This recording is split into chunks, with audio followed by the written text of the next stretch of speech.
with Clinch, chatting all things MMA.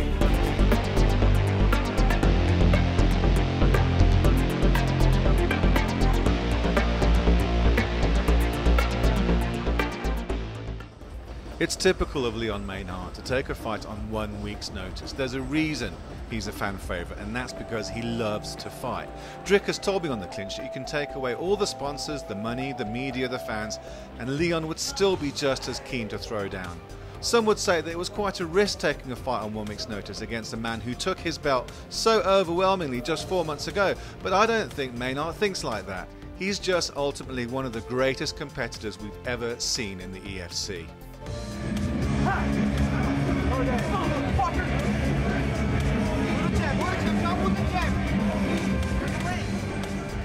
I really enjoyed Dave striking at EFC 55. His stand-up game is quite underestimated because he usually uses it to set up his takedowns, but against Leon he was willing to trade in the pocket and really mix up his shots, and we really didn't see that coming against a pedigree kickboxer like Leon. We all know about Dave's wrestling pedigree. He has a great scramble and suffocating top control, but it was great to see him do the business on the feet. It was also great seeing his sister, Gina Danger Mazany, make the trip out to Cape Town, and what a treat it would be to see her fight in the EFC one day. She's the AFC Women's Champ, and just like her brother, she knows the game inside out and will be a certain hit with the fans here. Mazany is set up perfectly now for a fight with Don Madge once the Magic Man's foot is healed, and that's a fight that I can't wait to see. But in the meantime, it sure as hell can't hurt the promotion of South African MMA that we have a champion training out of Extreme Couture in Vegas who becomes the consummate showman every time he makes a trip out here.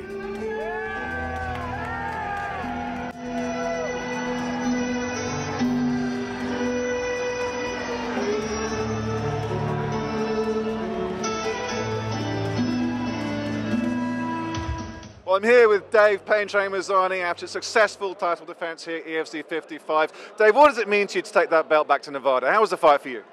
The fight was awesome. I was prepared for Don Madge, and at last minute I had Leon Mynhardt, and I knew he was hungry to get the belt back. I knew he felt like he got caught, and he'll play it a little safer, have a better game plan.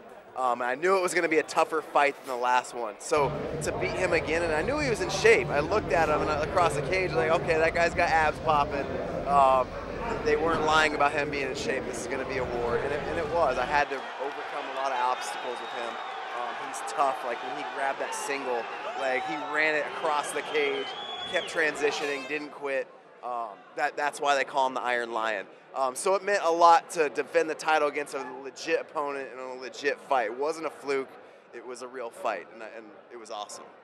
We all know you for your outstanding wrestling, your fantastic top game, you've got a great base, but it's some of the striking that really struck me today. I think you got a left to the body, a right hook, and you were saying that striking set up your takedowns, but do you feel you're underestimated as a striker? Yeah, absolutely. You know, because in the EFC, they've only seen me take people down, and I've said this over and over and over in interviews.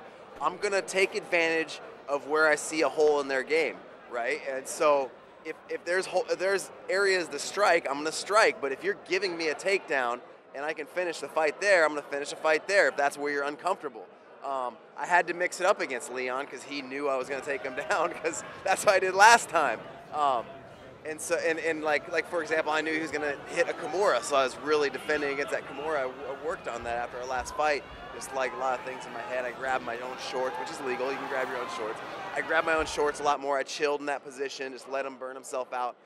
But like he made adjustments too, and so yeah. So people underestimate my striking. You're right, and it's something I work on a lot because I know from the fighter I started out as, I was a pure grappler, pure jiu-jitsu guy, and so since then, I've been working on my striking. It's something that's very important to me because I want to be well-rounded.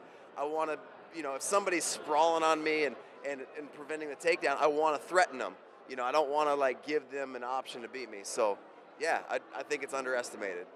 I see you tried the standing guillotine again, but he kind of successfully defended it this time around, didn't he? Obviously, he made those adjustments. Yeah, I didn't commit to that guillotine. I knew it was there. I didn't commit to it. And honestly, the last guillotine that I beat him with, I didn't think I was going to land it. Like I told my corner literally before, like 30 minutes before that fight, if I get in a guillotine, I'm probably going to drop it because I'm not finishing a lot of them. I wasn't, because everybody at my gym, there's a lot of guillotine monsters in there. Everybody defends them. So I think my guillotine's actually good, but that last fight, it sunk in. I was like, okay, I used it. So this one, I just didn't want to burn my arms out with a submission. There was a rear naked choke that I was really going for, and I actually thought he was out at one point.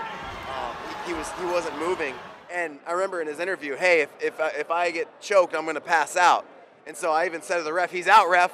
And he goes, no, he put his thumb up. And I was like, oh, he's not out. But he, I asked my sister in the corner, and she said, oh, no, I thought he was out too. So it was a good call by me because thinking he was out. But I had to let it go, and then he had top position. I got back up. So, yeah, it was tough.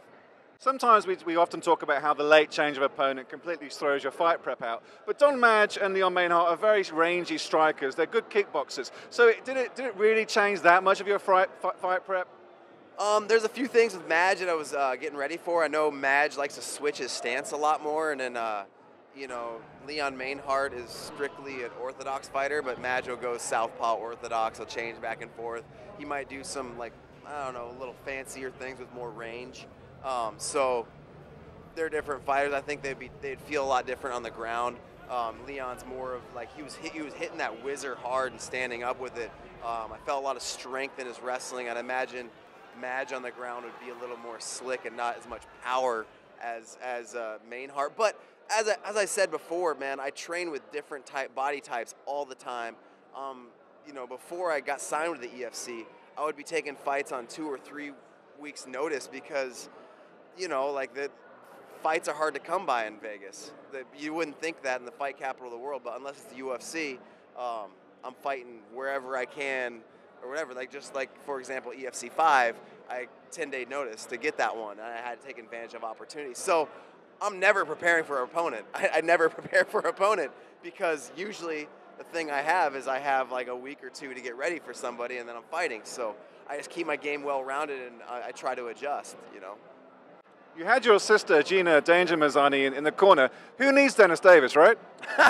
Right? Yeah, unfortunately, some things happened where Dennis couldn't make it. My sister, we flipped the bill. Like, we paid, you know, the big ticket to have her come because my sister's been with me through my whole fighting career. She was there for my first fight. You know, she's seen me get knocked out. She's seen me knock people out. She's seen me, you know, she's seen all of it. She's been in the corner for all of it. So, you know, she's never really had to lead a corner. This is her first time. She was the captain this time. And she did a great job.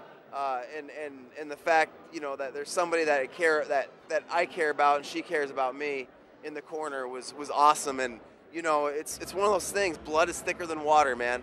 Blood is thicker than water. And, you know, when you're fighting for something bigger than yourself, it's just that much better. So it was great to have my sister, Gina Danger Mazany, you know, who is also a professional fighter, in the corner. Yeah, she's the Alaska Fighting Championships women's champ, isn't she? It'd be great to see her come back to the EFC if we get another women's division.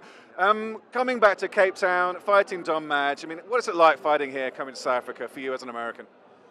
You know, the tough part, I mean, obviously jet lag is tough. Being in a foreign country where there's different things, like it throws you off, you know? You're outside of your comfort zone. But with those small negatives, like all the positives, man, like all the fans here are so awesome. If I can sign an autograph for somebody and it makes their day, it feels so good. That doesn't happen in the States. People are surprised when I tell them that, you know, nobody really knows my name in Vegas. I'm just a guy. I'm just a guy in a gym who's training.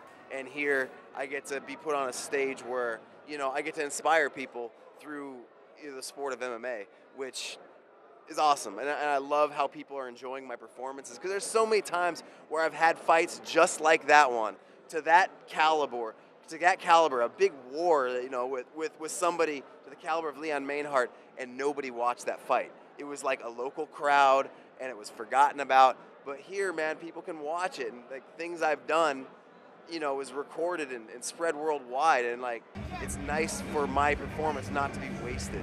I'm happy that people can see it and hopefully enjoy what I did because, you know, the fight game is entertainment at some point. And, you know, I do it for more than just fighting, because if I just wanted to fight, I'd go to alleys and fight people, you know.